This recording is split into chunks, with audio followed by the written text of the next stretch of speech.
Anda kembali di Apa Kabar Indonesia Pagi. Pemirsa, ini adalah video yang sempat viral memperlihatkan selebgram bernama Lina Mukherjee sedang menyantap hidangan dengan menu babi. Berdalih penasaran dengan rasa kriuk daging babi, Lina yang diketahui beragama Islam ini nekat membuat konten makan daging babi tersebut.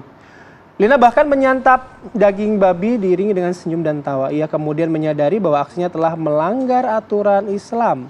Namun demi konten, Lina nekat melakukannya.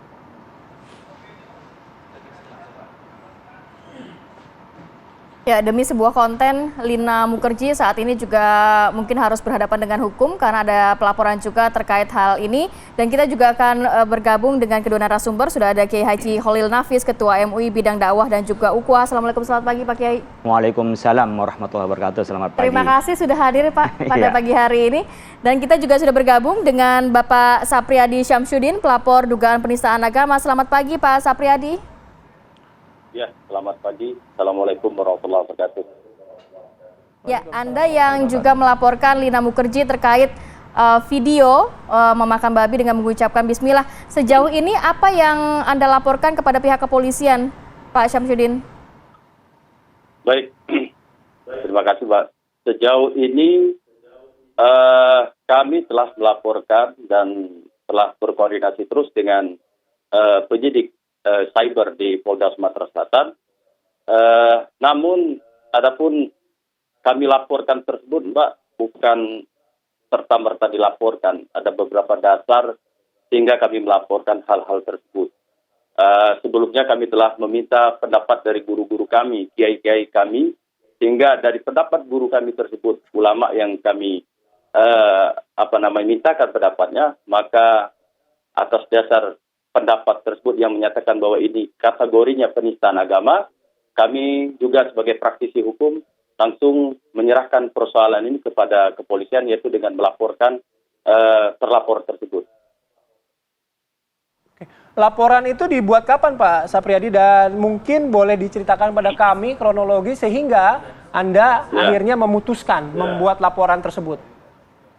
Ya, jadi hari Senin saya melihat di TikTok yang tanpa sengaja lewat di TikTok yang saya lihat-lihat, dan pada saat itu komen di akun tersebut sudah lebih dari 20.000. Besoknya saya lihat lagi sudah hampir 30.000. Di hari Selasa ketika saya melihat komen-komen yang ada rata-rata menghujat ataupun menegur ataupun mengingatkan daripada terlapor tersebut, sehingga saya mengajak teman saya yang kebetulan di kantor saya dia adalah santri, dahulunya santri, sehingga dari diskusi tersebut kami menyimpulkan ada suatu nasihat Rasulullah ketika melihat suatu kemungkaran, maka ada 3 cara untuk mengingatkan orang tersebut. Yang pertama dengan tangan, yang kedua dengan lisanmu, yang ketiga dengan hati. Ketika komen-komen yang di TikTok tersebut sudah hampir 30.000 mengingatkan dia, tidak ada satupun klarifikasi dan permintaan maaf dia ketika membuat konten tersebut, maka kami mengambil keputusan dengan memintakan pendapat tersebut, mengambil langkah pertama itu dengan tangan. Karena kami adalah mitra pemerintah. Ulil amri itu adalah pemerintah, maka pemerintah mempunyai alat yang namanya kepolisian. Kepolisianlah yang berwenang, yang mempunyai wewenang untuk melakukan penyelidikan terhadap perkara tersebut. Sehingga kami laporkan, dan begitu setelah kami laporkan pun yang terlapor atau pelaku tersebut tidak pernah mencoba meminta maaf. Maka pada kesempatan ini, setelah kami laporkan ini, dia terlapor itu secara akidah adalah saudara kami. Secara anak bangsa dia adalah saudara kami sebangsa setanah air. Maka kami menghimbau, setelah kami laporkan ini, bertaubatlah, meminta maaflah. Karena ketika Anda bertindak, membuat sesuatu hal yang menurut dalil dia setelah dilaporkan tersebut bahwa itu urusan pribadinya. Betul, itu adalah urusan pribadimu. Tapi ketika sudah berbicara agama, ketika sudah berbicara negara, maka yang di publik tersebut menjadi persoalan kami. Bukan hanya kami di Sumatera Selatan yang beragama Islam mempermasalahkan tersebut. Umat Islam seluruh dunia akan tersakiti ketika Anda atau ada orang yang menistakan agama Islam tersebut. Sehingga kita sudah bersepakat bahwa negara kita berketuhanan yang Maha Esa. Artinya di mana letak dia menghormati agama dia sendiri. Maka tindakan yang paling tepat, perbuatan tersebut harus kami laporkan di kepolisian. Jadi kami laporkan hari Rabu tanggal 15 Maret 2023. Oke. Ya, sudah ada pelaporan yang dilakukan oleh pihak Pak Sapriyadi terkait penistaan agama yang dilakukan oleh Lina Mukherjee, dan sampai dengan saat ini kita juga sudah berupaya untuk mengundang yang bersangkutan, baik Lina dan juga mungkin kuasa hukumnya, tetapi belum ada respon sampai dengan saat ini. Baik, kita mau ke Pak Kiai, melihat ini juga menjadi perbincangan di media sosial terkait adanya posting seperti ini. Bahkan ada yang juga merasa ini penistaan agama juga. Pak Kiai mungkin boleh memberikan pencerahannya terkait video yang dipost oleh Lina Mukherjee ini, Pak. Saya sebenarnya ketika dihubungi kemarin malas mau datang ke sini. Kasih panggung ya Pak ya. Iya, karena kan yang diharapkan dia adalah terkenal, viral, dan dibahas banyak orang. Tetapi saya merelakan diri lah untuk hadir ya. Untuk menanggapi hal ini, karena kalau tidak diberi penjelasan itu dianggap sebuah kebenaran. Pertama, saya ingin menyampaikan berkenaan dengan kriteria penistaan agama. Ya, penistaan agama itu berkenaan dengan penghinaan, penghujatan terhadap simbol-simbol agama, seperti menghujat Allah, menghujat Rasulnya, menghujat kitab suci, ya, menghujat juga berkenaan dengan simbol-simbol lainnya seperti Ka'bah dan simbol-simbol masjid dan seterusnya.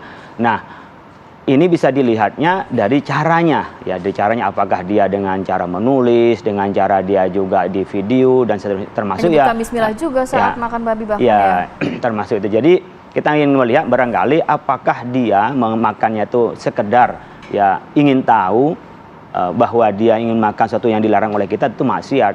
Tapi kalau dia sudah menistakan, nih yang diharamkan oleh umat Islam saya makan, dan saya campur aduk antara bismillah yang menghalalkan dengan babi yang tak akan pernah dihalalkan, yang pakai baca bismillah itu ketika kita menyembelih hewan untuk dia biar halal disembelih dengan yang baik, atau kita makan makanan yang halal kita baca basmalah, tapi satu yang haram seperti babi dibaca basmalah tidak akan halal. Kalau karena dia tidak tahu, tentu bisa dikatakan dia perlu diajari. Tapi kalau dia memang dia udah tahu, berarti dia maksiat, dia dosa. Tapi kalau dia sudah menghina terhadap ajaran Islam, bahwa Islam yang menghalalkan, yang mengharamkan babi itu diinjak-injak lah, itu menjadi penistaan. Oleh karena itu dengan pelaporan ini saya pikir cara yang baik daripada kita melakukan tindakan-tindakan yang anarkis ya, mungkin dengan kemarahan tertentu, karena berkenaan dengan keagamaan ini mudah sekali kita tersulut ya.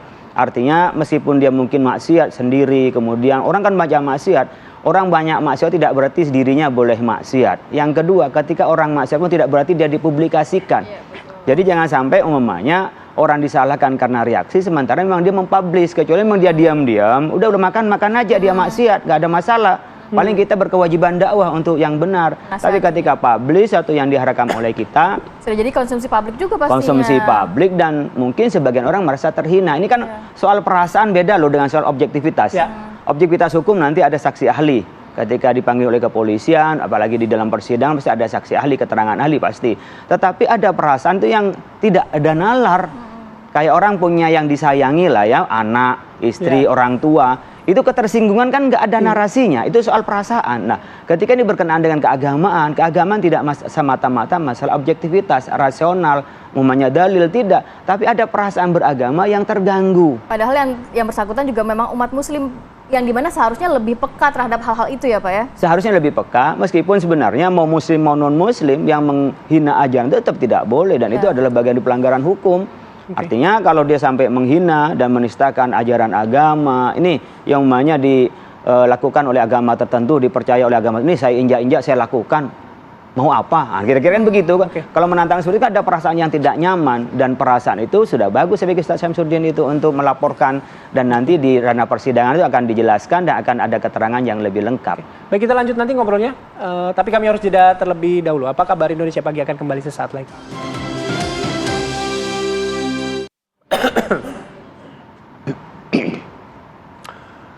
Anda kembali di Apa Kabar Indonesia Pagi. Kita lanjutkan kembali perbincangan. Saya langsung ke Pak Kiai lagi, Pak. Saya tidak mau berasumsi ya gitu dari video tersebut, tapi orang muslim yang dewasa sepatutnya kan memang sudah mengetahui hal-hal mana yang dilarang, mana yang tidak. Dengan ada upaya sengaja gitu, pandangannya bagaimana ya Pak Yai ya, dalam ajaran Islam aja dulu? Ada dua kemungkaran. Kemungkaran pertama adalah maksiat melanggar aturan Allah, bahwa kita harus memakan yang halal. Man akala haraman la tuqbal salatu arba'ina yauman. Man akala haraman fanaru aula bihi. Orang yang makan barang haram itu salatnya nggak diterima 40 hari. Orang yang makan barang haram itu yang lebih baik dagingnya nanti masuk neraka, dibakar neraka. Itu yang pertama. Yang kedua adalah mempublikasi. Artinya mengajak orang lain kemungkaran. Jadi kemungkaran yang jahron, kemungkaran yang terang-terangan itu menimbulkan reaksi seperti kemarahan orang atau membuat orang barangkali mau bikin hal yang sama. Atau orang yang nggak ngerti dianggap adalah bagian sah kalau bacain basmalah, maka dia menimbulkan keonaran, menimbulkan kejengkelan atau mengajak-ngajak pada kemungkaran. Itu dua dosa. Jadi kita memang harus tadi seperti saya sampaikan harus yaghayyir biyadih. Jadi kalau dia adalah orang yang punya kekuatan hukum ya, teman-teman yang punya kepakaran di bidang hukum, nanti akan menjadi saksi ahli, kemudian dia aktivis di hukum, dia bisa melaporkan. Ya saya yang punya kemampuan untuk menjelaskan secara keagamaan, saya jelaskan secara keagamaan. Itu adalah bagian taghyir, mengubah keadaan yang mereka melakukan kemungkaran. Karena kita diperintahkan orang Islam itu amar ma'ruf bil ma'ruf, memberitakan kebaikan dengan cara baik. Nah dengan cara melapor itu yang baik. Daripada nanti umumnya melakukan hal-hal yang dilarang ya, kemungkaran dengan cara yang mungkar tidak boleh. Oleh karena itu saluran sudah tepat dan kita ingin mencegah sebenarnya. Pertama ingin mencegah orang-orang yang karena konten itu menghalalkan segala cara. Ya, betul. Dan yang kedua ingin mencegah bagaimana orang karena konten jangan memainkan perasaan orang, sensitivitas itu. Karena agama paling sensitif. Gunakan yang menarik, yang inspiratif, yang bisa membangun ya, memberikan pencerahan-pencerahan gitu. Kadang-kadang nggak cukup pengetahuan tapi kepengen terkenal, sehingga kadang-kadang menyerempet yang di sini. Yang ketiga tentunya saya ingin menyampaikan kepada publik bahwa media sosial itu tak terhindarkan dari hidup ini. Maka kita isilah dengan yang baik. Tidak salah punya media sosial, tetapi bagaimana kita bisa memberikan manfaat kepada yang lain. Yang kita berikan adalah mengarahkan orang lain kepada kebaikan, bukan kemarahan. Nah, sebenarnya pelaporan ini saya setuju bagian dari pendidikan itu, tetapi kita jangan mendahulukan prasangka.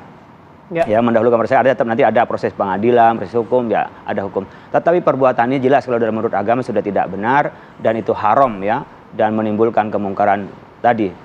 Selain juga melakukan satu yang dilarang, juga dia mengajak-ngajak atau buat orang lain juga tidak nyaman dengan perbuatannya. Nah itu dia. Saya mau bergeser Pak Kiai ke pelapor ini Pak Sapriyadi. Pak Sapriyadi, kalau kita melihat dalam video di situ dikatakan memang Lina Mukherjee sudah 3 kali makan babi dan lain sebagainya begitu ya. Tapi kalau dari Anda sendiri pelaporan hanya terkait satu video itu atau memang ada video-video lain yang juga Anda anggap ini menistakan agama? Jadi begini Mbak, saya dengan terlapor ini tidak kenal secara personal, tidak pernah mengomentari konten-konten dia sebelumnya. Tapi kami sebagai praktisi hukum, sebagai umat Islam juga, ketika mengukur suatu kejahatan atau perbuatan melawan hukum itu yang pertama harus ada niatan, mens rea. Jadi ketika niatan itu dia sampaikan, saya ini sadar dan itu dipublish. Dan ketika dipublish hal yang diharamkan, hal mencampur adukan antara agama dengan kepentingan follower dan segala macam, maka pandangan hukum kami selaku praktisi hukum, maka niatan dia untuk membuat kejahatan tersebut, menista agama tersebut sudah terpenuhi. Itu yang pertama. Yang kedua, syarat gugurnya suatu kejahatan itu diatur dalam undang-undang pasal 44. Dia gila atau tidak bisa mempertanggungjawabkan apa yang dia perbuat. Sedangkan dia waras, dia Islam. Bahkan dia pernah bercerita di konten-kontennya dia bahwa dia pernah belajar agama di luar agama Islam dan bla bla segala macam. Sehingga niatan dia untuk membuat ini jelas untuk kepentingan pribadi dia. Dan yang kedua, tidak pernah membuat klarifikasi untuk meminta maaf. Bahkan dia menghujat para ustadz, guru-guru kami yang tentang beristri 2 dan segala macam. Maka dalam sisi hukum positif atas niatan tersebut, maka nanti akan ada keterangan daripada ulama ataupun organisasi yang berkompeten, yaitu Majelis Ulama Indonesia. Saya sepakat yang disampaikan oleh Kiai tadi bahwa laporan tersebut jangan sampai ada tindakan di luar regulasinya. Artinya jangan sampai ada tindakan-tindakan kriminal terhadap dia. Selanjutnya, apapun nanti hasil dari laporan tersebut, kami tidak ada kepentingan lain kecuali watawasau bil haq, watawasau bil sob. Karena setelah dia membuat ini, dia bilang bahwa dia tidak pernah mengajak. Ajakan itu Mbak ada 2, ada verbal, ada tindakan. apakah orang harus mengajak dengan kalimat ajakan baru dikatakan menistakan agama? Tentu tidak. Dengan tindakan dia memakan babi, bismillahirrahmanirrahim, celakalah generasi umat Islam, anak-anak yang tidak paham agama akan mencontoh perbuatan dia. Maka menurut pandangan hukum kami, tindakan dia adalah ajakan. Dan ajakan itu adalah menistakan agama. Maka kewenangan kepolisian dalam hal laporan tersebut, karena di negara kita ada yang mengatur, maka ada tindakan preventif dan persuasif. Ketika kemungkinan ada gejolak, berkemungkinan menjadi persoalan besar, maka polisi harus segera menindak daripada perbuatan tersebut. Tujuan kami tidak Pak lain. Sapriyadi, gini, proses kan sedang berjalan begitu ya di pihak kepolisian gitu. Tadi Anda menyampaikan bahwa yang bersangkutan belum ada klarifikasi dan juga permintaan maaf. Dalam proses yang berjalan, bila ada klarifikasi dan permintaan maaf, apakah itu juga akan membuat Anda menghentikan laporannya atau bagaimana? Jadi begini, dia itu secara akidah adalah saudara kami. Bahwa sesama umat Islam adalah saudara. Tujuan kami watawasau bil haq, watawasau bil sabr.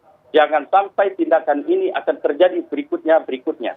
Dalam aturan hukum di kepolisian ada namanya restoratif justice.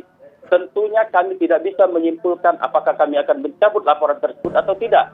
Karena kami mengatasnamakan umat Islam yang tersakiti, yang telah dihina, yang telah dinista agama kami, keyakinan kami.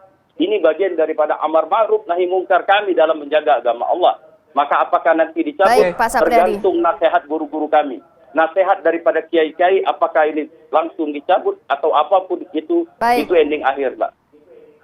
Baik, Pak Sapriyadi Samsudin sebagai pelapor dugaan penistaan agama, terima kasih banyak. Pak Kiai juga terima kasih banyak sudah berbagi informasi dan hadir pada pagi hari ini. Dan sampai dengan akhir dialog pun kita juga sudah berupaya untuk mengundang yang bersangkutan, baik Lina Mukherjee maupun kuasa hukumnya, tetapi belum ada respon sampai dengan saat ini. Mudah-mudahan apa yang kita diskusikan pagi hari ini juga bisa menjadi pembelajaran ya bagi kita.